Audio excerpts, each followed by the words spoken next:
tous, bienvenue dans cette nouvelle vidéo.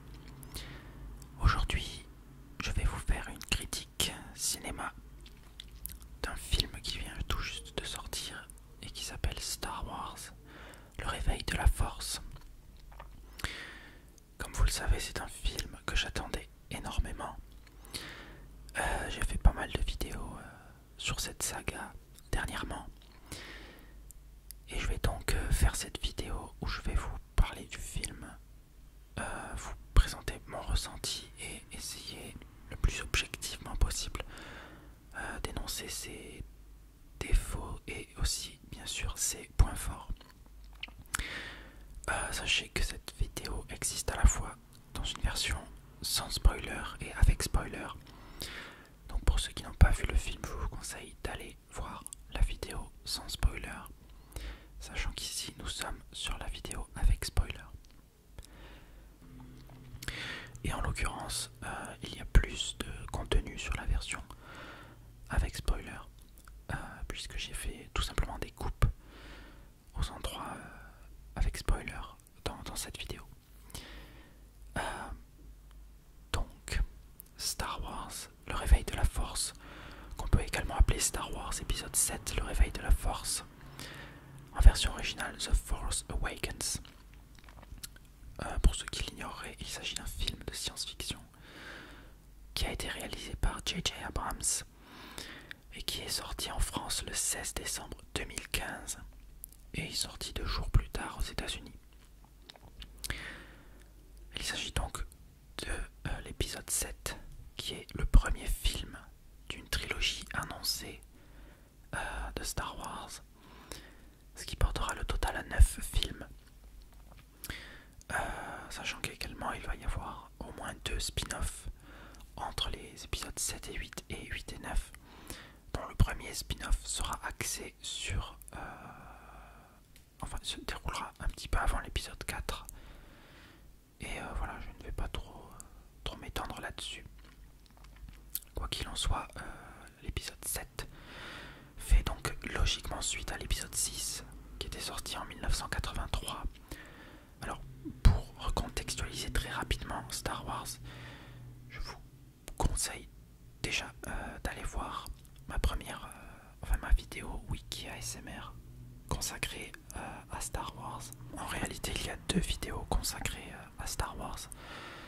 La première consacrée à la trilogie originale de 1977 à 1983 et la seconde vidéo consacrée à la prélogie qui correspond donc aux épisodes 1 à 3 ainsi qu'au développement de l'épisode 7. Et donc à l'époque où j'avais fait cette vidéo, le film n'était pas encore sorti, donc vous ne risquez pas de vous faire spoiler. Et je parlais surtout des annonces diverses et variées qui avaient été faites depuis pas mal, depuis 2 ou 3 ans, les diverses bandes annonces sorties et ce genre de choses. Pour recontextualiser donc, Star Wars c'est avant tout 6 films sortis entre 1977 et 2005, dont le premier, originellement appelé The Star Wars, puis ensuite renommé Star Wars épisode 4, Un Nouvel Espoir, est sorti en 1977 et a été réalisé par George Lucas, qui est donc l'inventeur, le créateur, non moins célèbre, de la saga Star Wars. C'est lui qui l'a imaginé entièrement, qui a écrit l'histoire et qui a donc réalisé ce premier épisode qui à l'époque a fait sensation dans les salles de cinéma. C'était une petite révolution de science-fiction, une sorte de space opéra vraiment révolutionnaire et qui a marqué sa génération et qui marque encore des générations après les spectateurs. Ce film a vu sa suite sortir en 1980, 3 ans plus tard, sous le titre Star Wars épisode 5, l'Empire contre-attaque, ainsi que une autre suite en 1983, Star Wars épisode 6, le retour du Jedi. Ces 3 films correspondent donc à la trilogie originale Star Wars, qui mettent en scène les 3 principaux personnages qui sont en l'occurrence Luke Skywalker, un jeune fermier qui a grandi sur la planète Tatooine et qui se découvre des pouvoirs de Jedi, d'anciens chevaliers qui ont disparu depuis la guerre noire ou la guerre des clones, comme on dit en version originale. Donc voilà, Luke, la princesse Leia qui est à l'origine un petit peu des aventures qui vont entraîner le jeune Luke vers la voie de la force. Et donc la princesse Leia qui est une figure emblématique de la rébellion contre l'Empire, l'Empire qui assaillit la galaxie et qui mène un régime de terreur.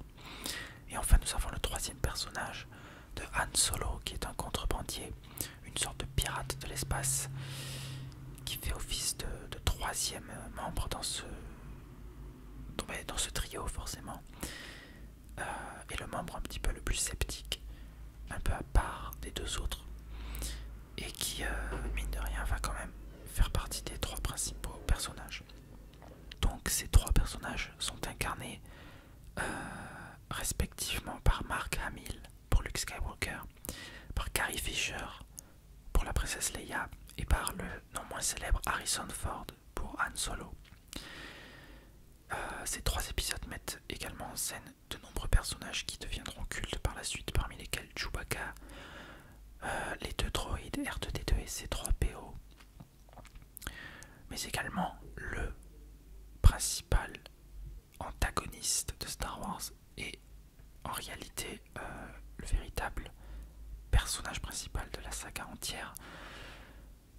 Je parle bien sûr de Dark Vador, qui est considéré à juste titre selon moi comme l'un des principaux méchants, l'un des meilleurs méchants de l'histoire du cinéma, si ce n'est le meilleur.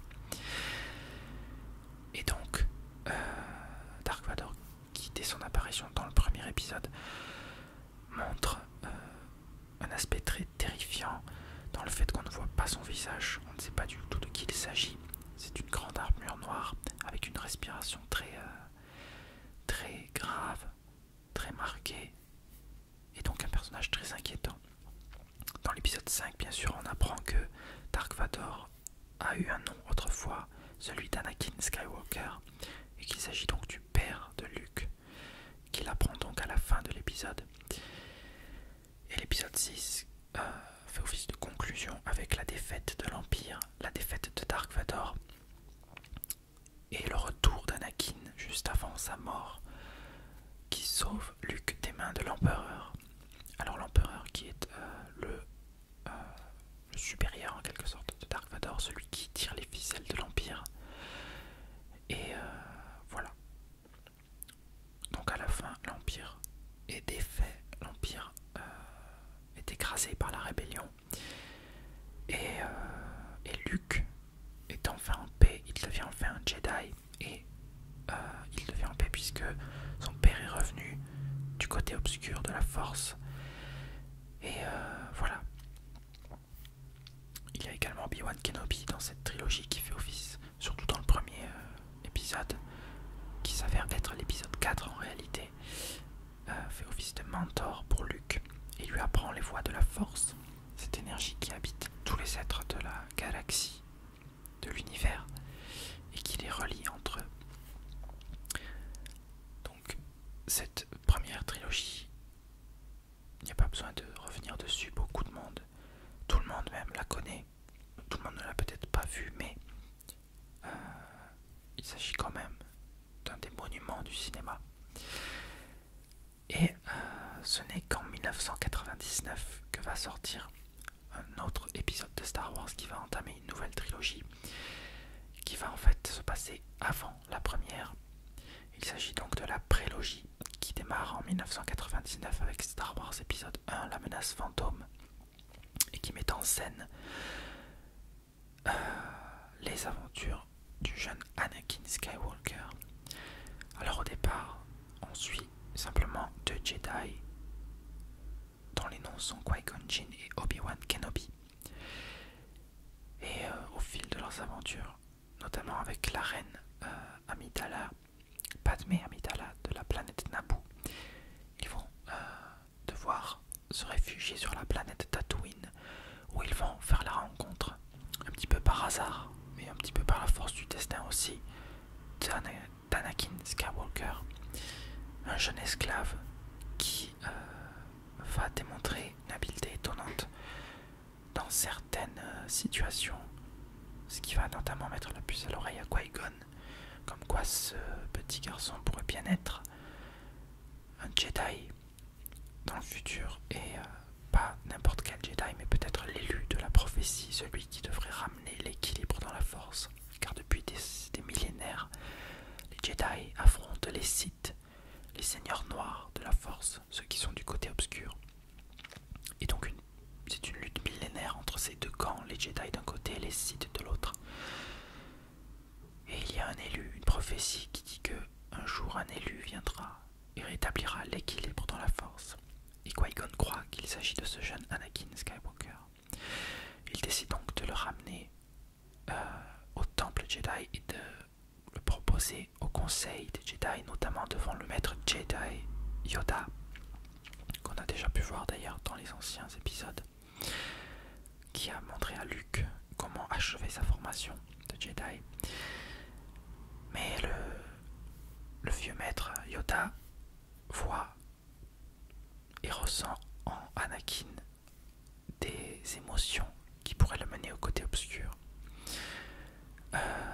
Cependant, des événements arrivent et font que Qui-Gon meurt par la main de Dark Maul, un Sith qui est un apprenti d'un grand seigneur noir des Sith appelé Dark Sidious, et dont on ignore l'identité.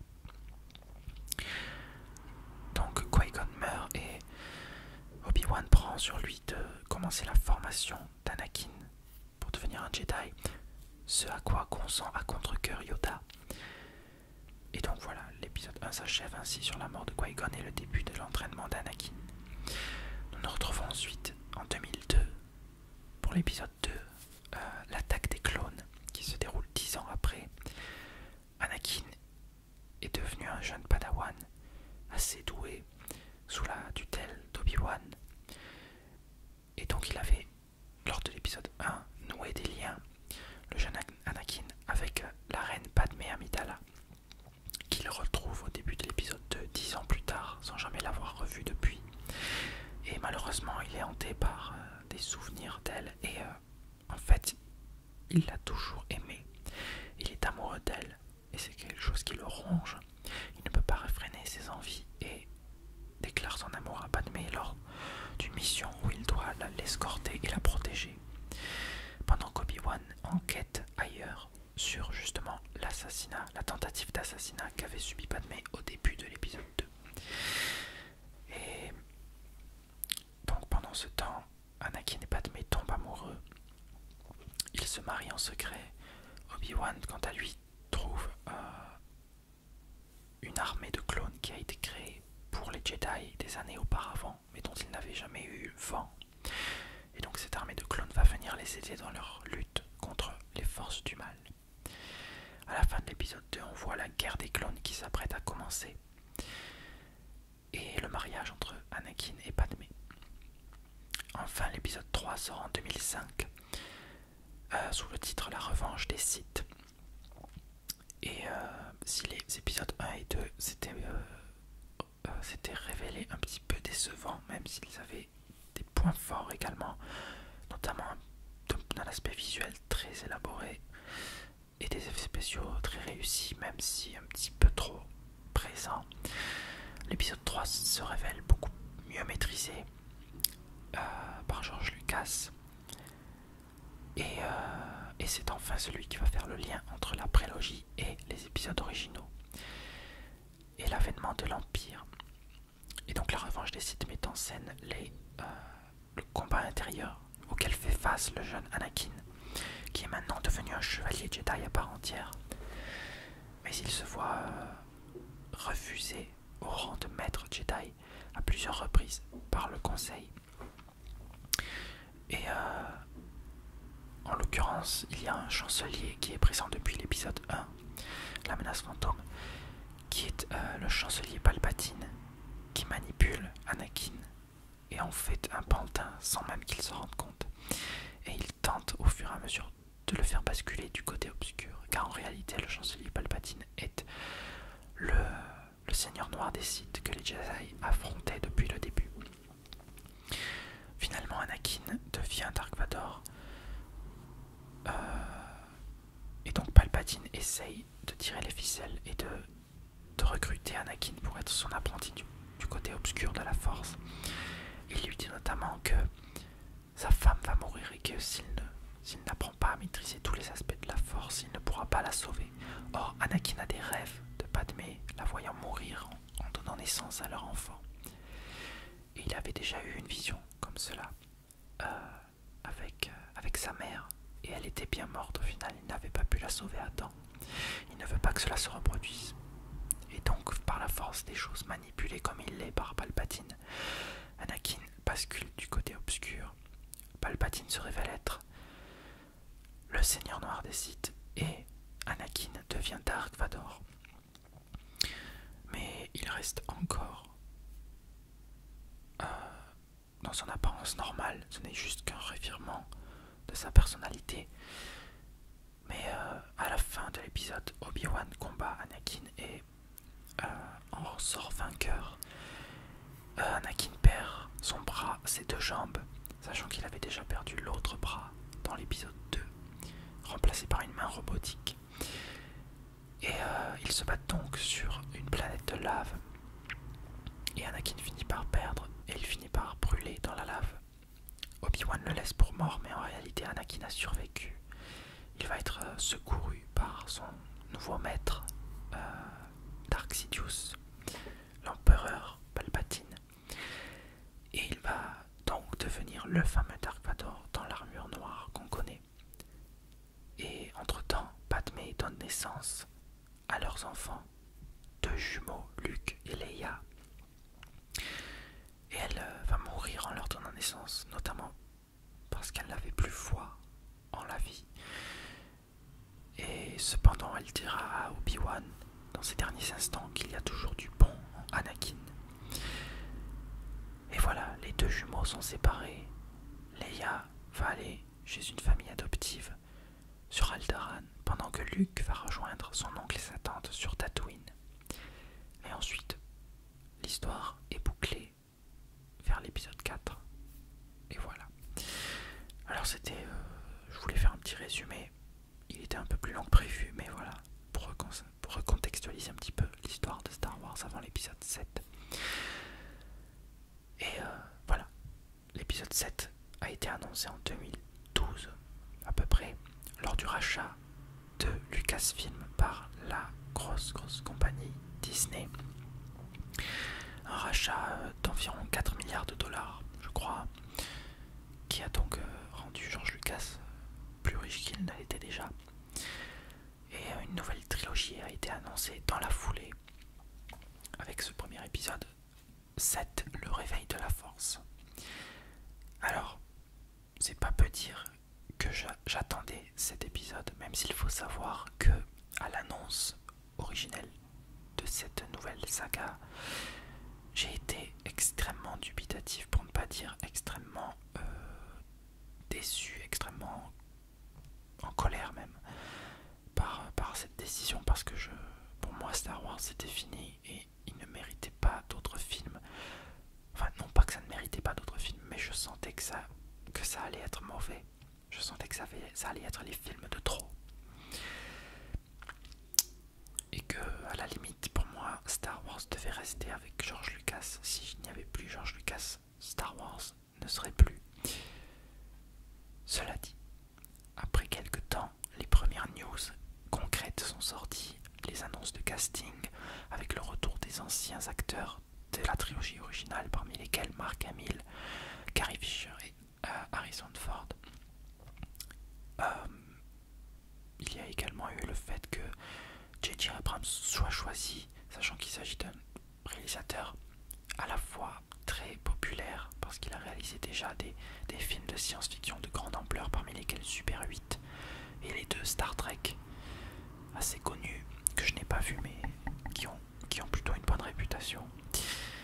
Et c'est à la fois un réalisateur un petit peu, justement, dans ces films-là, un petit peu original, qui arrive à imposer des nouveautés tout en respectant un univers déjà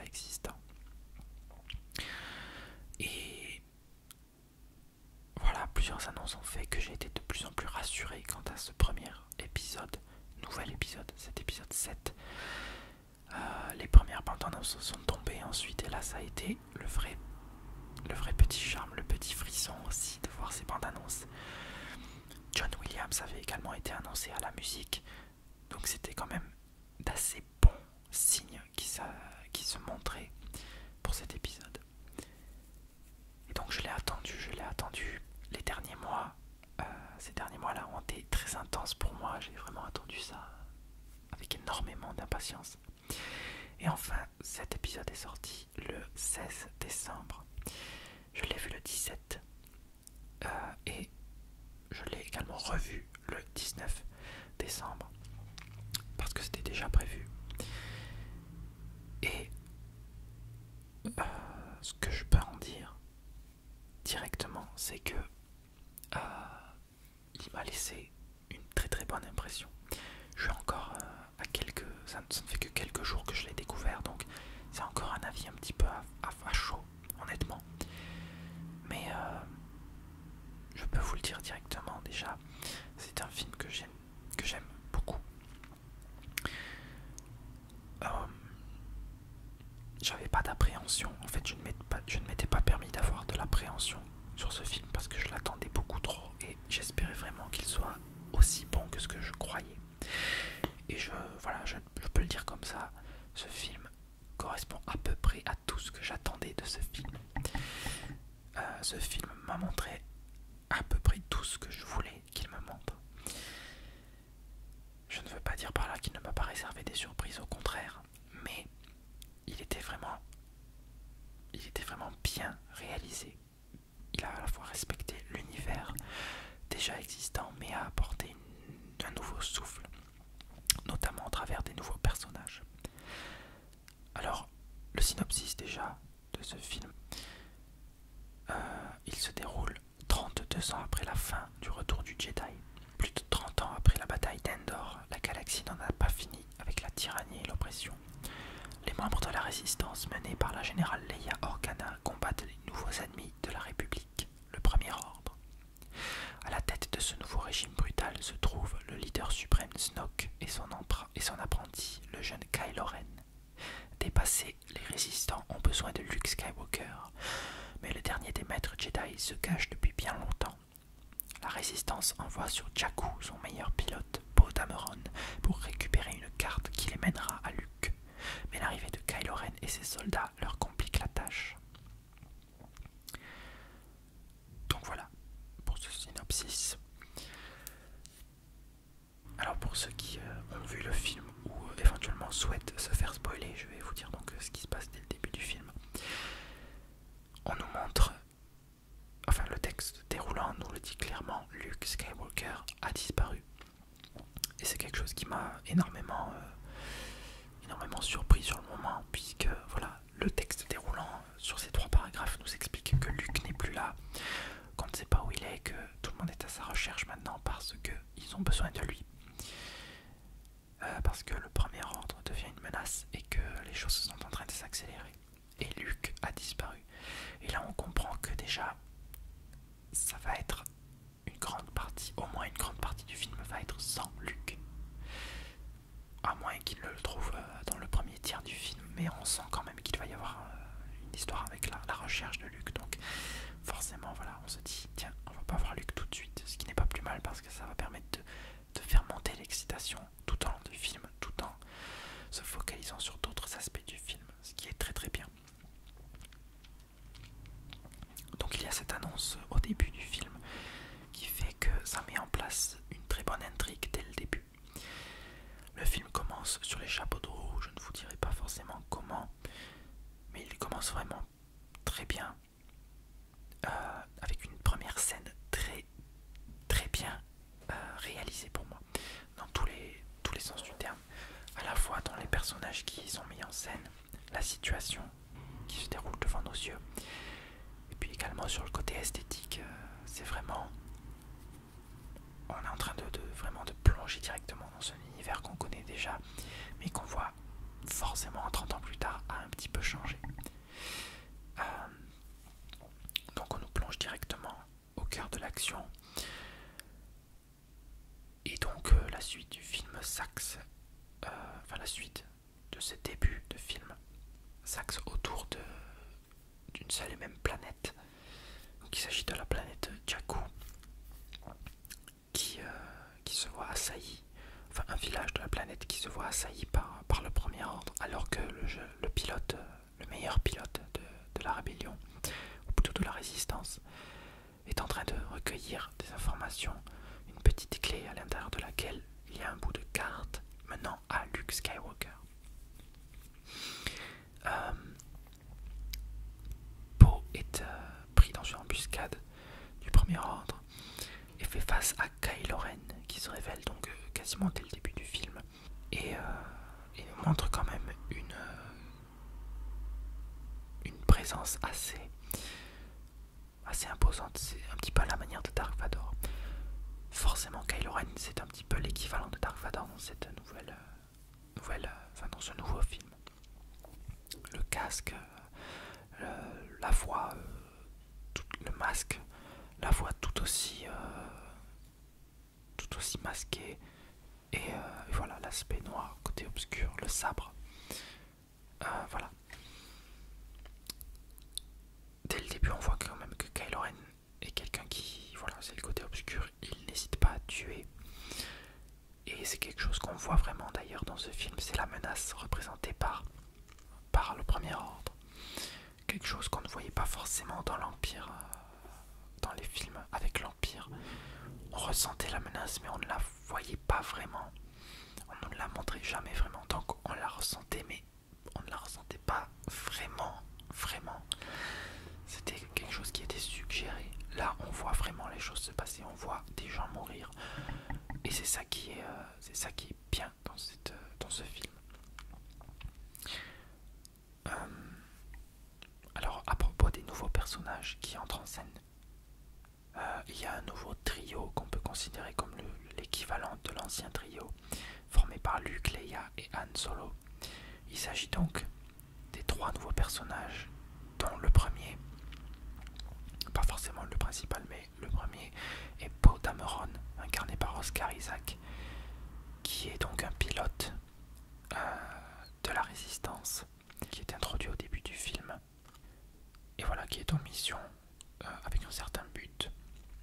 Et j'ai trouvé ce personnage très réussi, facilement attachant, ou plutôt facilement admirable.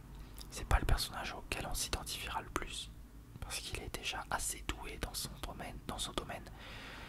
C'est un petit peu un vétéran déjà au moment où on le voit. Enfin, pas un vétéran vraiment, mais quelqu'un qui sait déjà ce qu'il fait. Le deuxième personnage, c'est le personnage interprété par John Boyega, Finn, qui est donc un Stormtrooper, chose qu'on avait déjà vue dans les bandes annonces. Il s'avère donc au début du film qu'il il participe à sa première mission. Il a été élevé toute sa vie pour être préparé à ça, enlevé à des parents qu'il n'a pas connus, comme il le dit si bien dans le film. Et dès sa première mission, il décide de ne pas tuer pour le Premier Ordre, et il décide donc de fuir. Il aide Poe Dameron à s'échapper, puisque Poe Dameron se fait capturer dès le début du film. Il l'aide à s'échapper, et ensuite ils s'écrasent sur Jakku tous les deux. Ils seront séparés, et donc voilà. Le personnage donc de John Boyega, Finn, est très facilement attrayant, je trouve, parce que il a déjà la grosse originalité pour un Star Wars d'être un Stormtrooper en personnage principal. C'est quelque chose qu'on n'avait jamais vu jusque là, et même on n'avait jamais vraiment vu les Stormtroopers. On avait vu les clones, mais les Stormtroopers en eux-mêmes, qui étaient a priori à moitié des clones, et pour certains, et les autres c'était très certainement des gens normaux, parce que au moment de l'Empire, 20 ans après la purge Jedi, beaucoup de clones étaient morts et ils devaient remplacer les troupes. Donc il y avait forcément des Stormtroopers qui n'étaient pas des clones. Donc là c'est pareil. Mais enfin on a l'occasion de voir le côté humain d'un Stormtrooper et de voir qu'est-ce qu'il en retourne de ce personnage. Et donc le personnage de Finn est très réussi. Non seulement à cause de ce point de vue là, de cette originalité, du fait que c'est un Stormtrooper,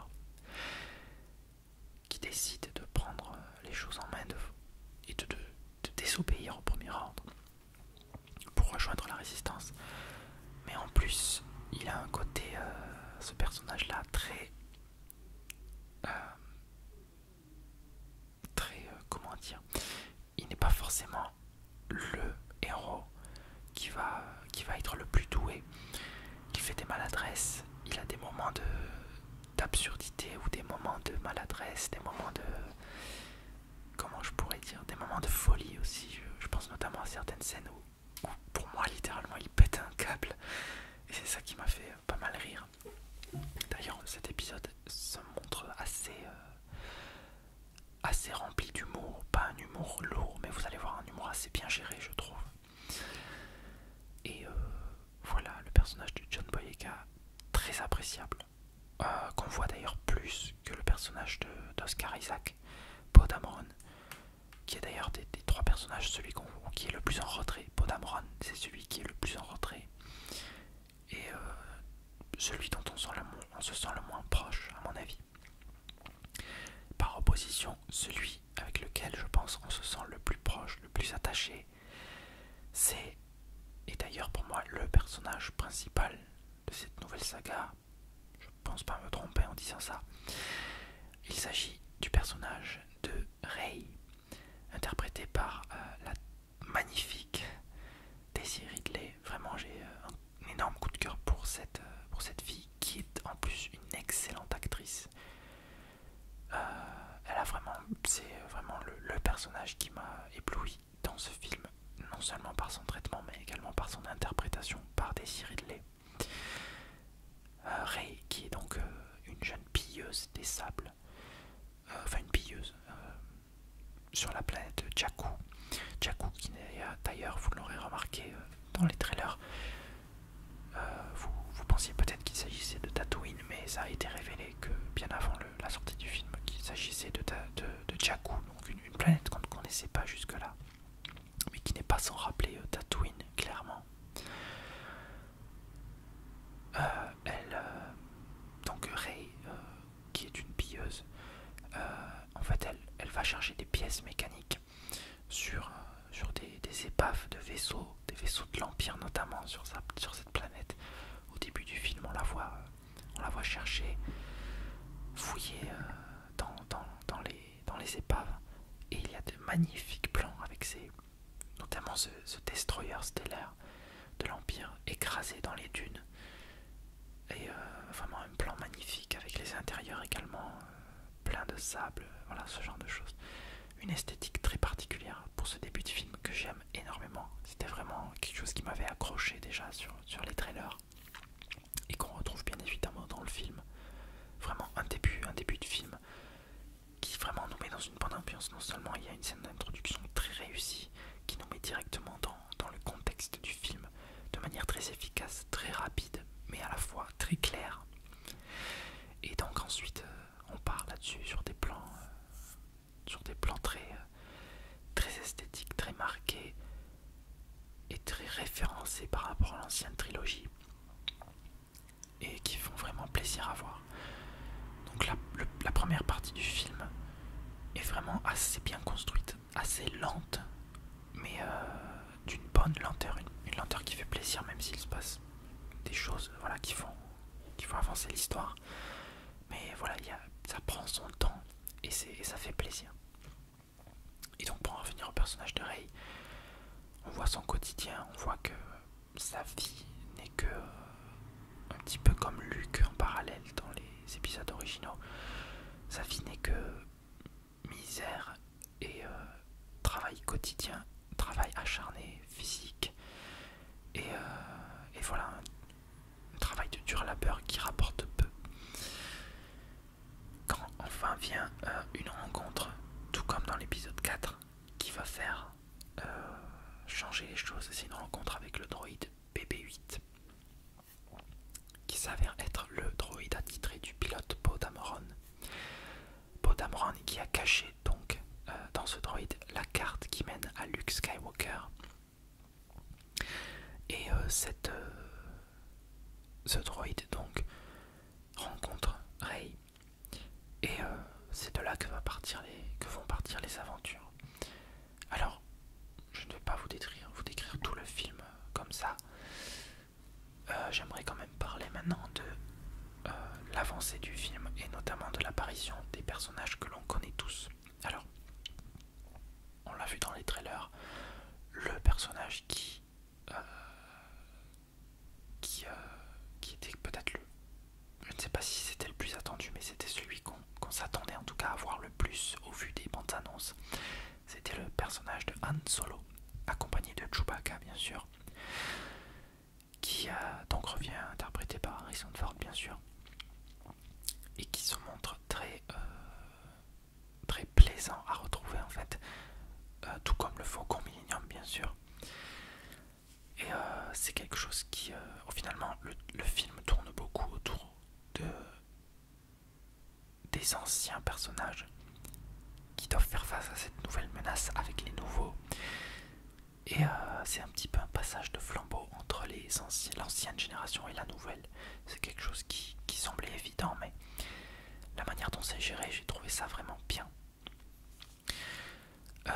La première apparition de Han Solo et Chewbacca, ce moment-là, c'était pour moi un des premiers grands moments où j'étais plein de frissons et plein d'émotions. Alors le premier moment, c'était tout simplement l'introduction du film. J'en pouvais plus déjà dès le début du film. J'étais dingue, comme un fou, comme un petit gamin dans mon siège de cinéma. Mais voilà, l'apparition de Han Solo, c'est un tournant dans le film qui va faire bouger les choses dans une direction plus axée qu'auparavant sur justement la nostalgie et le retour à l'ancienne trilogie, les références à l'ancienne trilogie. Mais c'est des références assez bien réalisées, assez bien exécutées, et c'est quelque chose qui fait plaisir. Alors pour ceux qui l'ont vu, il y a notamment quelque chose qui m'a énormément qui m'a pris, comment dire, que j'ai trouvé poignant. C'est quand le personnage de Han Solo évoque Luke quand il est interrogé par Finn et Rey, et il dit oui, j'ai connu Luke, je l'ai bien connu. Et c'est quelque chose, cette réplique là avec le blanc sur le visage de Harrison Ford, c'est quelque chose qui m'a énormément ému. Et avec mon partenaire au cinéma, on s'est regardé, on s'est dit les émotions que ça ramène, c'est quelque chose d'extraordinaire, et on pouvait plus attendre de voir Luke apparaître dans l'épisode. C'était quelque chose d'énormissime. Et le fait que Harrison Ford dise oui, j'ai bien connu Luke, que c'était quelque chose d'extraordinaire. Donc à partir de l'apparition d'Harrison Ford, enfin de Han Solo, le film prend une direction un petit peu plus axée sur les références aux épisodes originaux. Mais également, les choses s'accélèrent. Globalement, le film a un rythme qui est à la fois bien exécuté. Il y a des moments bien sûr d'action, des moments rapides, et puis des moments qui prennent bien le temps d'établir les personnages, d'établir les relations, d'établir l'histoire. Le film est très bien dosé. Pour moi, il n'y a aucun moment où on s'ennuie vraiment. Le premier visionnage, moi, je me suis vraiment régalé du début à la fin. Il n'y a pas eu un moment où je me suis ennuyé pour un sou, vraiment. J'espère que ce sera le cas de tout le monde. Mais dans tous les cas, voilà, il y a toute une pléthore de personnages anciens, nouveaux qui apparaissent. Bien sûr, on retrouve également Leia, qui je tenais en fait à parler d'elle parce que c'est peut-être un des points qui m'a un petit peu déçu dans le film. Pas non plus au point d'être un défaut du film, mais en fait l'interprétation de Carrie Fisher n'a rien d'original. Même si Harrison Ford par exemple, pour moi il a été très bon dans le rôle, sans être transcendant forcément, mais je veux dire, c'est Han Solo, c'était vraiment Han Solo devant moi, c'était un plaisir de le revoir. Je ne vais pas dire que Carrie Fisher, ça ne m'a pas fait plaisir de la revoir. Je dois avouer que la première apparition a été bonne pour moi, pas aussi bonne que celle d'Harrison Ford par exemple, mais tout de même j'avais un sourire énorme devant le visage. D'ailleurs, il y en avait qui derrière avait l'air de se moquer parce qu'ils disaient waouh, qu'est-ce qu'elle est vieille, nanana. Bon, oui, d'accord, mais peut-être que, je ne sais pas, elle a peut-être moins bien vieilli que Harrison Ford par exemple, mais plus ce qu'il y a de plus choquant pour moi. Et elle, honnêtement, sans être, je ne sais pas, sans être irréaliste, mais pour moi, elle a l'air parfaitement bien dans ce film. Enfin, je veux dire, voilà, elle a pas trop vieilli. Bon, elle a 30 ans de plus, voilà, c'est normal. Elle a 50, 60 ans, je ne sais pas, mais oui, 60 ans, mais voilà, elle, physiquement, elle a son état est logique. Je veux dire, voilà, il n'y a pas à être surpris ou à se moquer ou quoi que ce soit. Par contre, ce qui m'a déçu un petit peu, c'est le traitement de Leia, qui n'est pas très... En fait, le personnage n'est pas très nécessaire. En fait, je pense qu'il est là pour être là, juste pour faire plaisir. C'est un petit peu dommage. En soi, le personnage n'est pas mauvais, mais il ne sert pas énormément à l'intrigue, contrairement à Han Solo ou à Luke, qui eux s'avèrent plus importants.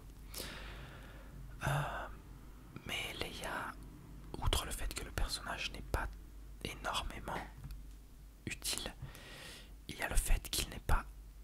L'interprétation de Carrie Fisher n'est pas extraordinaire. Elle fait juste le boulot et c'est tout. Mais honnêtement, c'était mitigé pour moi. Cela dit, j'étais content de retrouver les acteurs originaux. Ça, j'en suis très très content. Alors, outre les personnages principaux, on a aussi le principal antagoniste, Kylo Ren, le Dark Vador un petit peu de cet épisode, qui nous réserve bien sûr des surprises et qui nous réserve peut-être également quelques petites déceptions pour ma part. C'est pas trop méchant, mais je dois avouer que j'ai été... alors au premier visionnage ça ne m'a pas trop choqué, mais au deuxième déjà c'était un petit peu plus compliqué. C'est-à-dire que dans la première partie du film, le personnage s'avère assez satisfaisant pour moi. Mais dès la deuxième partie du film, quand on en apprend un peu plus sur son sujet, eh bien c'est là que ça commence à être plus compliqué, contrairement à Dark Vador où ça s'avérait très intéressant. Là, ça tombe un peu comme un cheveu sur la soupe, on va dire. Non pas que ce soit mauvais en soi, mais c'est un petit peu... ça désacralise un petit peu le méchant. Dark Vador, on ignorait tout de lui lors de l'épisode 4, si ce n'était que c'était le méchant. Là, dès cet épisode 7, on sait déjà des choses sur Kylo Ren. C'est ça qui est peut-être dommage en fait. Alors pour ceux qui l'ont vu, le film, le premier point, pas forcément décevant, c'est qu'en fait on apprend assez tôt dans le film que Kylo Ren est le fils de Han Solo et de Leia. En soi, c'est pas forcément trop gênant. Surtout que ça nous permet de, une fois Han Solo arrivé, ça nous permet de dire que... ça nous permet de voir un petit peu comment Han Solo avec Leia va gérer cette situation. On voit Leia et Han Solo discuter, dire que voilà, j'ai vu notre fils, il était là, nanana, il faut essayer de le ramener. Bon, c'est pas mal. Le problème que j'ai avec ça par la suite, c'est que ça devient trop téléphoné, notamment lorsque Han Solo quitte Leia et que celle-ci lui dit ramène notre fils si tu peux. Et puis la fameuse scène fatidique où Han Solo se dirige vers Kylo Ren sur une passerelle et tente de le ramener. Et voilà, il se passe ce qui devait se passer. Kylo Ren finit, enfin Ben Solo il s'appelle, finit par tuer son père, Han Solo. C'est quelque chose que j'avais fait, déjà je le voyais venir dès le début de la scène avec cette passerelle. Mais même avant ça, avec Han et Chewie qui se séparaient l'un de l'autre, ça sentait déjà, pour l'un des deux, ça sentait le roussi. Voilà, mais cette scène pour moi était un petit peu trop téléphonée. Je trouvais ça un petit peu dommage. Donc voilà, alors j'ai trouvé, et ça c'est personnel parce que c'est quelque chose auquel j'attache beaucoup d'importance, c'est que j'aurais bien aimé qu'il y ait une sorte de montage et surtout une sorte de montage avec la musique qui aurait vraiment pu nous fait ressentir des émotions bien plus intenses. Cette scène-là était beaucoup trop silencieuse, finalement beaucoup trop banale pour moi. En plus d'être téléphoné, c'est ça qui est dommage. Bon, cette scène est un peu décevante, mis à part le fait que quand même l'impact qu'elle a, même si elle n'a pas l'impact qu'elle aurait pu avoir, vraiment, l'impact qu'elle a n'est pas négligeable. Et j'étais quand même à ce moment-là très impacté, voilà, tout simplement.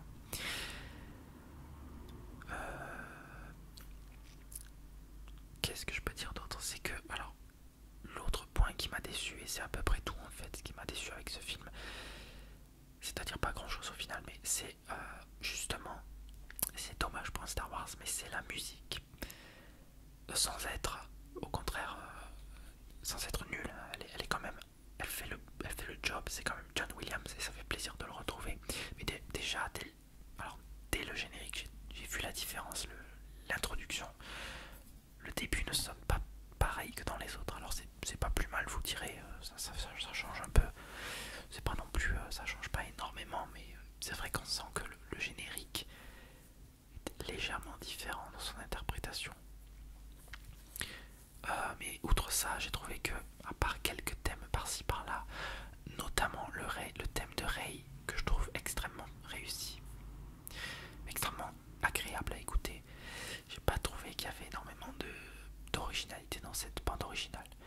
Alors, ça m'a pas empêché d'acheter le CD, parce que tout simplement j'ai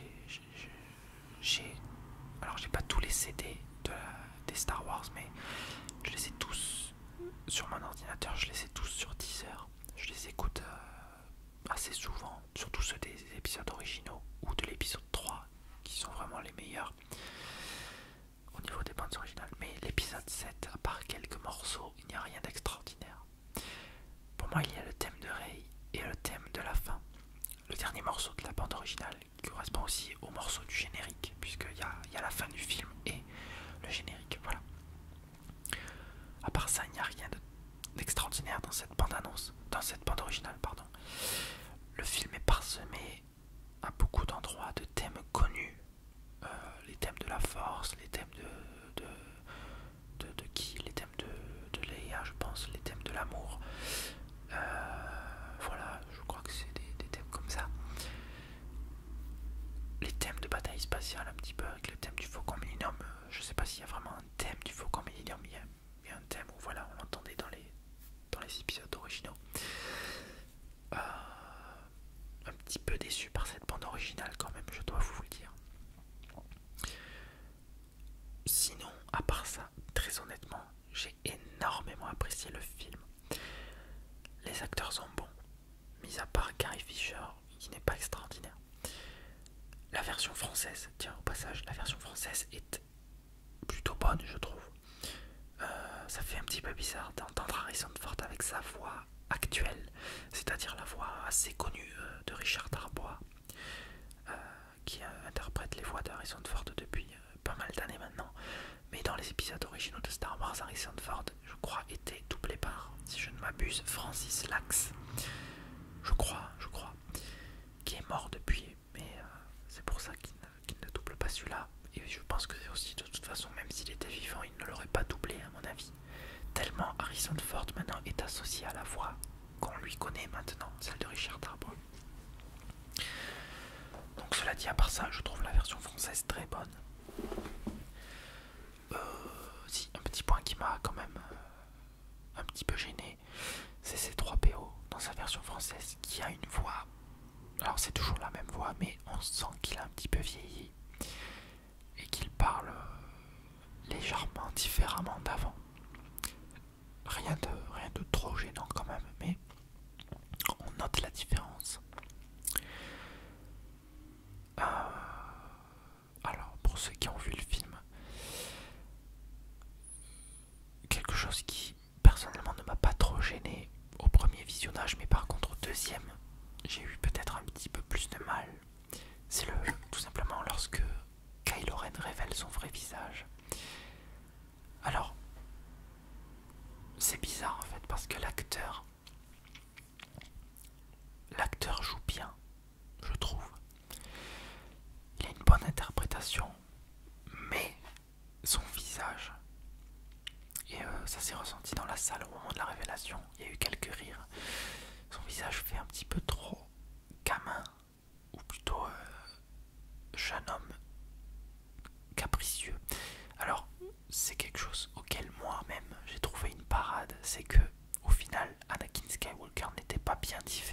ce personnage-là. Il était également un gamin très capricieux et un peu tête à claque, il faut dire. C'est un peu pareil avec Kylo Ren. Alors j'irai pas jusqu'à dire tête à claque, mais il a cet aspect-là quand il enlève son masque. Surtout dans la manière dont c'est fait. Il y a un gros silence. Et voilà, on voit sa tête. Ça fait un peu bizarre. Alors moi, ça ne m'a pas fait rire, mais premier visionnage, ça allait d'ailleurs. Mais le deuxième visionnage, c'est vrai qu'en y repensant, ça fait un petit peu bizarre. Cela dit, voilà, bon. Globalement, le personnage est quand même pas trop mal. J'attends de voir la suite. Je pense qu'il va prendre de l'ampleur puisqu'on nous annonce qu'il va suivre, qu'il va finir son apprentissage en fait. Donc j'espère que le personnage va se montrer plus menaçant par la suite. Alors que dire d'autre, si ce n'est que le traitement donc des personnages globalement est très bon. La fin du film, honnêtement pour moi, je crois bien que c'est ma fin préférée de tous les Star Wars. Alors d'ailleurs à propos de ça, oui, je pense que c'est ma fin préférée de tous les Star Wars, voire même, et c'est dire à quel point cette scène je l'ai trouvée géniale. C'est peut-être même une de mes scènes préférées de tous les Star Wars. Alors une des scènes que je préfère le plus dans toute la saga, c'est la scène de la poursuite dans le champ d'astéroïdes avec le Faucon Millenium et l'Empire. J'adore cette scène pour la première raison, la musique. Deuxième raison, les acteurs qui sont extraordinaires avec un petit peu d'humour du côté de Han Solo, Leia, C3PO, et puis les effets spéciaux quoi, la poursuite, la mise en scène, c'est vraiment une scène parfaite pour moi. Alors, pas beaucoup de rapport avec la dernière scène de l'épisode 7, mais honnêtement cette scène de l'épisode 7, c'est comme le champ d'astéroïdes dans l'épisode 5 de Star Wars. Elle me fout des énormes frissons. Elle me fout des énormes frissons. Voilà, c'est tout. J'adore cette scène. Et la première fois, j'étais vraiment dans un état d'excitation. Pas possible. Je vous jure. C'est quelque chose de... à la fois de magnifique, un petit peu tragique et très nostalgique. Voilà, c'est un mélange de tout ça. Pour ceux qui ont vu le film, il s'agit donc de l'apparition de Luke qui apparaît donc dans la dernière minute du film. Et il s'agit vraiment pour moi je pense de la meilleure scène du film, tout simplement.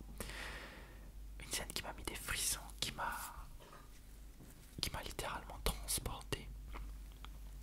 Et j'ai trouvé ça extraordinaire.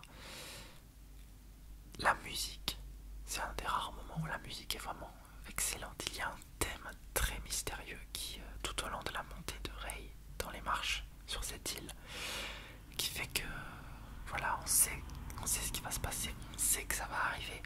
Et puis au moment où ça arrive, c'est extraordinaire. Et alors, honnêtement, je ne m'attendais pas à ça de ce film. Donc je vous le dis à vous qui avez vu le film, qui vous attendez donc à un spoiler, mais honnêtement, je pensais qu'on verrait Luke au moins un quart du film, au moins un tiers du film, peut-être même plus, mais il avait été annoncé au casting, voilà, il y avait eu du tournage avec lui, donc voilà, je m'attendais à ce qu'on voit Luke, mais je ne m'attendais certainement pas à ce que non seulement on ne le voit que une minute à tout péter dans le film, mais en plus il ne prononce aucun mot dans le film. Mais justement, il s'est fait attendre dès le début du film. Dès le début, on nous dit Luke a disparu. Jusqu'à la fin, jusqu'à ce qu'enfin on retrouve Luke. Alors, un petit défaut d'ailleurs du film, c'est qu'au final, le système, ouais, bon, la carte qui mène vers Luke, voilà, R2 avait un bout de la carte, BB8 avait l'autre bout de la carte. Et je trouvais ça un petit peu bateau. Mais bon, voilà. En même temps, c'était vraiment le côté mystérieux et le côté à la recherche de Luke. Et tout le long du film, régulièrement, je me disais, non seulement j'étais en train d'apprécier le film, mais en plus, c'était paradoxal, mais j'étais en train d'apprécier l'absence de Luke. Parce que je savais que le film tournait autour de la recherche de Luke et qu'on n'allait pas le voir avant quasiment la fin du film, ou voilà, une bonne partie avant la fin du film. Et c'est bien ce qui est arrivé, mais vraiment on le voit juste à la toute fin. Et cette apparition, mais je ne vous explique pas, c'est quelque chose d'extraordinaire. J'étais comme un gosse, j'étais tout sourire, j'étais les larmes aux yeux, honnêtement, les larmes aux yeux. Et même s'il ne prononce aucun mot, l'interprétation de Mark Hamill à ce moment-là est extraordinaire. Tout simplement, l'expression corporelle des deux acteurs à ce moment-là est extraordinaire. Les gestes des deux personnages. Rey arrive. Je suis obligé de vous décrire la scène, je suis désolé, mais Rey arrive. Enfin, elle voit Luke. Elle voit juste une silhouette encapuchonnée qui regarde au loin. Et cette silhouette ressent l'arrivée du nouveau personnage de Rey. Cette silhouette se retourne, on voit d'abord la barbe, tout simplement de profil. Puis Luke qui se retourne, on voit enfin son visage sous la capuche. Il la regarde, tous les deux se regardent, puis Luke enlève sa capuche, qui révèle d'ailleurs une chevelure assez longue. Je ne m'y attendais pas vraiment, je m'attendais à des cheveux assez courts, un petit peu comme il les a d'ailleurs dans la vraie vie actuellement, Mark Hamill. Mais en fait, il a les cheveux qui lui arrivent à peu près... Enfin, c'est mi-long, quoi, à peu près au milieu du visage, un peu plus même, je pense. Et il a une expression dans le visage qui montre, non seulement on voit que Luke est usé par le temps, mais aussi, voilà, c'est un vieil ermite, il est retiré depuis longtemps. Et là on le voit regarder Rey qui lui tend enfin le sabre laser qu'elle a récupéré, le sabre laser de Luke qui appartenait auparavant à Anakin. Elle le lui tend avec le thème de la force qui apparaît. Et on voit enfin un des derniers plans, c'est Luke qui a les larmes aux yeux un petit peu et qui a l'air de, je ne sais pas, de comprendre. Je ne me suis même pas posé la question, je pense que j'ai pas approfondi la chose, mais il a l'air de comprendre tout l'enjeu de ce qui est en train d'arriver. Et pour moi en plus c'est une superbe allégorie parce que c'est-à-dire que avant c'était Luke le héros, le jeune héros à la recherche de l'aventure, et à la fin il devenait un chevalier Jedi et a priori il allait partir vers... C'est ce qui s'est passé d'ailleurs, il allait devenir le maître, tout comme Obi-Wan avant lui. Il allait devenir le maître, celui qui allait apprendre aux autres. Et là à la fin du film, c'est Rey, un des nouveaux personnages qui, un petit peu en dernier recours, se tourne vers Luke, lui retend à nouveau son arme et lui dit un petit peu, sans lui dire mais juste par un regard et un geste, lui dit s'il te plaît reviens. Et voilà, reviens en héros, viens nous aider, montre-nous la voie. Et c'est vraiment quelque chose que j'attendais, mais je ne l'avais pas imaginé comme ça. Et j'ai été très agréablement surpris par cet aspect-là, par cette scène-là. Et je suis très très très satisfait de cette fin qui m'a laissé forcément sur une impatience immense. Et en même temps, je me dis que le film, le prochain, donc l'épisode 8, ne sort que dans 1 an et demi. Donc il va arriver assez vite, ce film. Mais ça va être extraordinaire. Mais cette fin de ce Star Wars, c'est pour moi la meilleure fin de tous les Star Wars. Bon, celle de l'épisode 1, elle n'a rien de particulier, c'est juste la fête. Bon, voilà. L'épisode 2, elle est pas mal. J'aime bien la mélancolie qu'il y a, le côté un petit peu tragique, la musique, le mariage, la guerre des clones qui commence. L'épisode 3, elle est pas mal aussi, avec les très tragiques aussi, bien sûr, les deux jumeaux abandonnés en quelque sorte. Et Luke, donc, qui se retrouve sur Tatooine avec ce magnifique coucher, double coucher de soleil. La fin de l'épisode 4, je l'aime beaucoup, bien sûr, avec cette musique de la salle des trônes, la salle du trône, bien sûr. La fin de l'épisode 5, elle est pas mal. Et la fin de l'épisode 6, elle est mythique aussi, avec musique festive. Mais voilà, mais ça n'a rien à voir avec l'épisode 7 pour moi, qui s'achève pour une fois, pas sur un plan général. Pour une fois, il s'achève sur un plan... c'est une sorte de cliffhanger, en fait. Un cliffhanger Star Wars. Et j'aime ça parce que c'est en plus sur le personnage qu'on attendait. Et c'est ça qui est extraordinaire. Honnêtement, je ne m'attendais pas à ce que Luke soit un si grand mystère dans le film. Et maintenant, je comprends pourquoi c'était un si grand mystère dans la promo. On l'a pas du tout vu dans la promo du film, mais je comprends pourquoi. Et j'en suis satisfait. Honnêtement, le film ne pouvait pas mieux se terminer pour moi. Donc voilà, que dire de plus sur le film, si ce n'est que d'un point de vue réalisation, je l'aime beaucoup. Il y a de bons partis pris, les scènes de bataille sont pas mal, avec le Faucon Millenium notamment, de beaux hommages au Faucon, avec vraiment des bonnes scènes d'action, des bonnes scènes de voltige. Les nouveaux personnages qui s'intègrent énormément et qui sont très attachants très rapidement. Je pense notamment à Rey qui devient vraiment honnêtement un de mes nouveaux personnages préférés de Star Wars.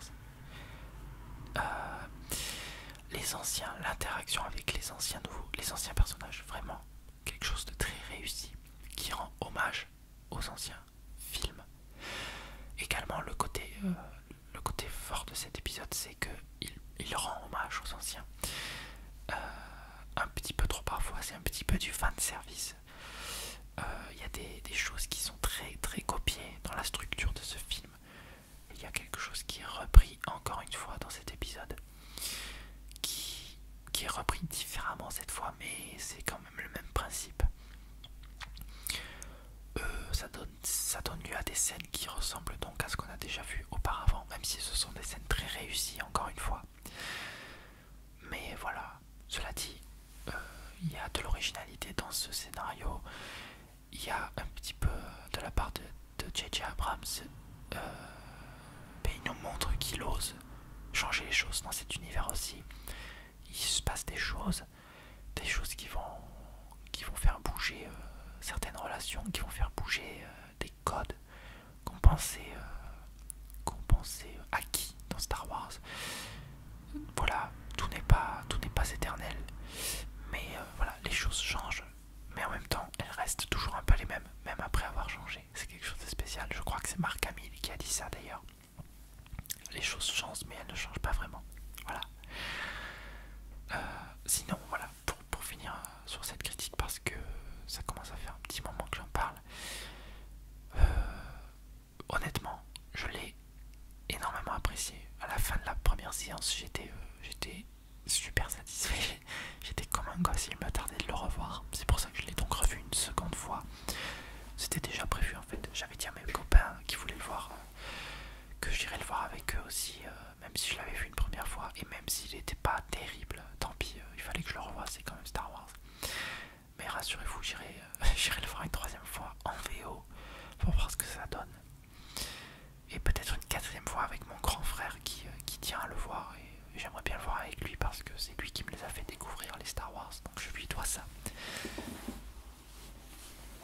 Mais voilà, quoi qu'il en soit, une bonne réalisation. C'est dommage que J.J. Abrams ne rempile pas pour les prochains épisodes. Les épisodes suivants, 8 et 9, seront réalisés par deux réalisateurs différents, dont je crois l'épisode 9 ce sera le réalisateur de Godzilla. Donc à voir ce que ça donne. Et je crois que l'épisode 8 c'est le réalisateur de Looper avec Bruce Willis. Voilà. Mais quoi qu'il en soit, cet épisode 7 donne d'excellentes bases pour une nouvelle série d'épisodes. J'attends de voir ce que ça va donner vraiment. Et voilà, honnêtement, je ne peux que me réjouir de cet épisode qui, sans être le meilleur, est un des meilleurs épisodes de Star Wars. Et clairement, il supplante la prélogie, même l'épisode 3 que j'aime quand même beaucoup. L'épisode 7 est beaucoup mieux, je pense. Si je devais établir un petit classement comme ça, rien de définitif, honnêtement, ne prenez pas ça pour figer. Mais je dirais que voilà, l'épisode que je préfère de tous, c'est quand même l'épisode 5, suivi par l'épisode 6.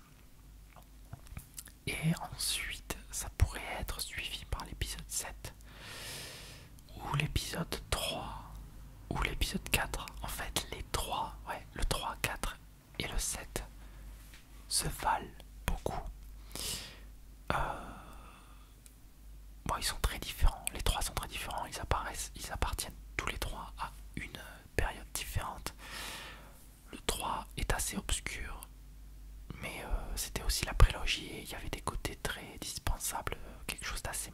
Enfin, des aspects mal gérés par George Lucas, trop bateau, trop générique. Cela dit, l'épisode était assez sombre, c'était appréciable, et puis très beau visuellement. Et voilà, une dernière partie quand même très jouissive. L'épisode 4, bien sûr, il est mythique, c'est le premier, il est génial. Les effets spéciaux pour l'époque étaient géniaux. Il a ce côté charme qu'on pourra jamais lui enlever. Un petit peu un côté magique. Et puis donc l'épisode 7, le nouveau de cette trilogie qui honnêtement est extraordinaire.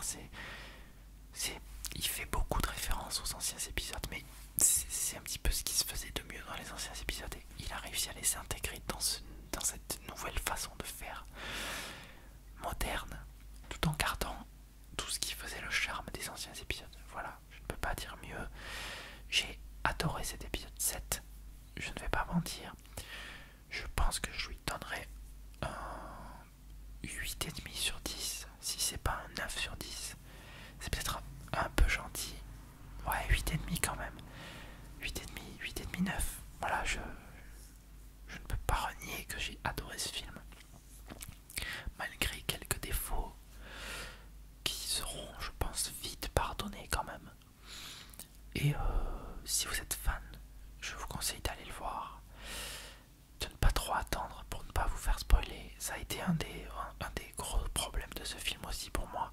Et c'est pour ça que je voulais le voir dès le début quasiment. Parce que les spoilers, j'ai l'impression que cette affaire sur ce film, les spoilers ont été une affaire de folie sur ce film. J'ai jamais vu ça, j'ai l'impression. Les gens n'ont pas pu s'empêcher d'en faire une montagne. Et c'est vrai que moi j'avais peur de me faire spoiler dès le jour de la sortie. J'ai arrêté d'aller sur Facebook, d'aller voir tout ce qui était sur Star Wars, d'essayer d'éviter au maximum parce que j'avais peur de me faire spoiler. Voilà. Mais quoi qu'il en soit, j'adore ce film. Clairement, un de mes nouveaux Star Wars préférés. Voilà. Et puis voilà. Je ne sais pas, c'est un avis un petit peu à chaud, même si ça fait quelques jours que je l'ai vu, mais j'ai pas eu le temps de trop préparer cette vidéo. Mais j'ai vu qu'on me l'a proposé, donc je l'ai faite. J'espère que ça vous aura plu. J'espère que mon avis aura été assez bon. Et bon, je pense qu'on aura l'occasion peut-être d'en reparler dans d'autres vidéos. Je vous dis merci dans tous les cas d'avoir suivi. Et n'hésitez pas à me faire vos retours sur cet épisode. Essayez de... Alors, libre à vous dans cette version avec spoiler de la vidéo.